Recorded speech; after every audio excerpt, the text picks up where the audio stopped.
Hello good evening friends, welcome back to Lal classes. आज हम few, a few और the few के बारे में समझेंगे। हमने लास्ट कुछ वीडियो में लिटिल, ए लिटिल और द लिटिल के बारे में समझा था और मैं आशा करता हूं कि आपको समझ में आया होगा कि सेंटेंस में लिटिल, ए लिटिल और द लिटिल एडजेक्टिव की पोजीशन में सेंटेंस में कैसे यूज होते हैं और लिटिल का मतलब क्या होता है, ए लिटिल का मतलब क्या होता है और द लिटिल का मतलब क्या होता है सेंटेंस में, मैंने वो भी बताया था। और सेंटेंस में अगर a little, little, the little अगर आ जाता है फिल इन द ब्लैंक्स में, तो कैसे हम चुनेंगे उसको कि यहां पर लिटिल आएगा, ए लिटिल आएगा, द लिटिल आएगा सेंटेंस में, वो भी मैंने आपको पिछले वीडियो में बताया था एक एक्सरसाइज करके। चलिए आज से हम स्टार्ट करेंगे फ्यू। फ्यू समझेंगे, ए फ्यू समझेंगे और द फ्यू समझेंगे। तो चलिए क्या होता है फ्यू उसको समझते हैं। देखिए आज हम समझेंगे फ्यू, उसके बाद ए फ्यू और द फ्यू समझेंगे। चलिए फ्यू से स्टार्ट करते हैं। नॉट मैनी, फ्यू का मतलब होता है ज्यादा नहीं, हार्डली एनी, ना के बराबर, बा मुश्किल से बहुत, बहुत, हार्डली एनी मतलब बा मुश्किल से थोड़ा बहुत, कुछ, बा मुश्किल से कुछ आप बोल सकते हैं। Few has a negative meaning, जैसे लिटिल अगर जब हम यूज कर रहे थे सिर्फ लिटिल तो नेगेटिव मीनिंग था, मगर क्या हो रहा था उसके साथ अनकाउंटेबल नाउन आ रही थी, ये आपको ध्यान देना। मगर फ्यू के साथ क्या आएगी, काउंटेबल नाउन आएगी। और जब फ्यू सिर्फ आएगा सेंटेंस में तो इसका जो सेंटेंस का मतलब होगा वो नेगेटिव मीनिंग देगा। ठीक है, चलिए मैंने आपको बताया फ्यू अगर एडजेक्टिव की पोजीशन पे आ रहा है तो उसके बाद जो नाउन आएगी वो काउंटेबल नाउन होगी। ओके चलिए अब हम सेंटेंस को पढ़ेंगे और देखेंगे जो नाउन आ रही है फ्यू के बाद क्या वो काउंटेबल है या नहीं है। तो पहला सेंटेंस लिखा है few persons can keep a secret. तो अब अगर आप इस सेंटेंस में देखते हैं तो आपको पर्सन्स दिखेगा जो फ्यू के पहले बाद में आया हुआ है, तो फ्यू को क्वालिफाई कर रहा है, तो फ्यू तो सॉरी फ्यू क्वालिफाई कर रहा है, पर्सन्स को डिस्क्राइब कर रहा है, तो फ्यू तो एडजेक्टिव हो गया। चलिए ठीक है, अब जो नाउन है क्या ये काउंटेबल नाउन है, पर्सन्स बिल्कुल काउंटेबल नाउन है। ओके, और फ्यू अकेले आया हुआ है, few persons can keep a secret, मतलब कि ना के बराबर लोग ही अपने पास सीक्रेट रख पाते हैं। मतलब कि अगर हम कोई भी बात उनको बताएं तो वो मैक्सिमम चांसेस ये हैं कि वो आगे ये बात को फैला दें, जिससे हम मना करें फैलाने को, कि हम कहेंगे यार ये एक सीक्रेट है मेरा और आप इसको कोई को मत बताइएगा। मगर ऐसे बहुत ही कम, ना के बराबर लोग होते हैं जो ऐसा मतलब कि फॉलो करें कि हमने अगर कहा कि सीक्रेट है तो आपको नहीं बताना है, तो वो हो सकता है ना बताएं, और हो भी सकता है बहुत से लोग होते हैं बता देते हैं। ठीक है, तो अब मैंने इसमें कैसे समझा कि यहाँ पर ना के बराबर की मीनिंग आएगी, क्योंकि यहाँ पर फ्यू यूज हुआ है, इसके आगे ए नहीं यूज हुआ है। और अगर फ्यू यूज होगा तो फ्यू का मतलब जब भी होगा तो वो नेगेटिव मीनिंग देगा।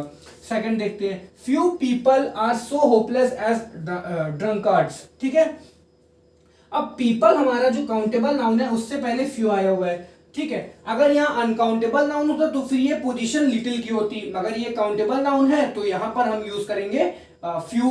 और फ्यू आ गया तो इसका मतलब कि इसका जो सेंटेंस की जो मीनिंग बनेगी वो नेगेटिव मीनिंग होगी। तो लिखा है few people are so hopeless as drunkards, मतलब कि ना के बराबर ऐसे लोग होते हैं जो कि होपलेस होते हैं, जैसे कि ड्रंकार्ड, जैसे कि जो नशे में होता है, नशेड़ी होता है।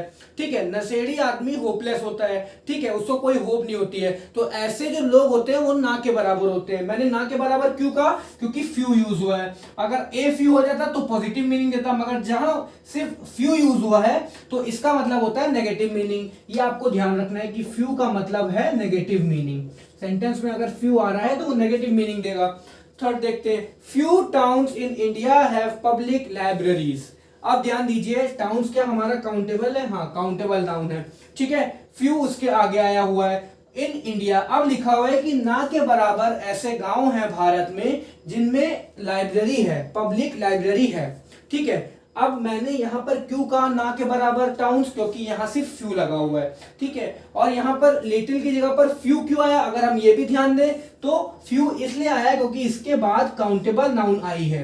अगर यहां पर अनकाउंटेबल नाउन होती तो मैं यहां पर लिटिल लगाता, मगर काउंटेबल नाउन थी तो उसी वजह से मैंने यहां पर फ्यू का यूज किया।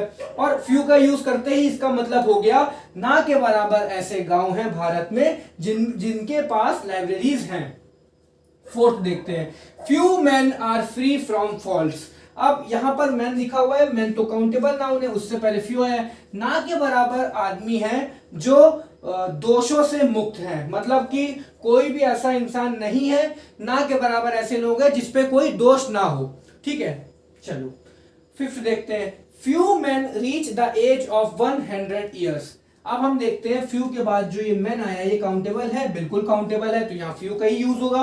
Few man reach the age of 100 years, तो सेंटेंस का मतलब ये हुआ ना के बराबर इंसान होते हैं जो 100 या 100 साल तक पहुंच पाते हैं, मतलब कि वो 100 साल तक जी पाते हैं, 100 ईयर्स तक जी पाते हैं।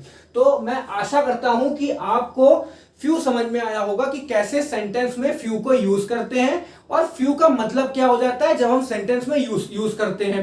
और फ्यू के बाद जो नाउन आती है वो आपको ध्यान रखना है काउंटेबल ही नाउन होगी। अगर अनकाउंटेबल नाउन आ रही है तो ये पोजीशन फिर लिटिल की हो जाती है, फिर यहां पर फ्यू नहीं आएगा। मगर अगर नाउन काउंटेबल नाउन है तो उससे पहले हमारा फ्यू ही यूज होगा।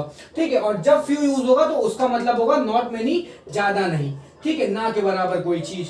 और मैंने फिर आपको पास्ट सेंटेंस भी बताया कि कैसे सेंटेंस में ये यूज हुआ है। तो चलिए नेक्स्ट वीडियो में ए फ्यू के साथ मिलते हैं और फिर हम नेक्स्ट वीडियो में ए फ्यू को समझेंगे। तब तक के लिए खुश रहिए, पढ़ते रहिए। Thank you so much.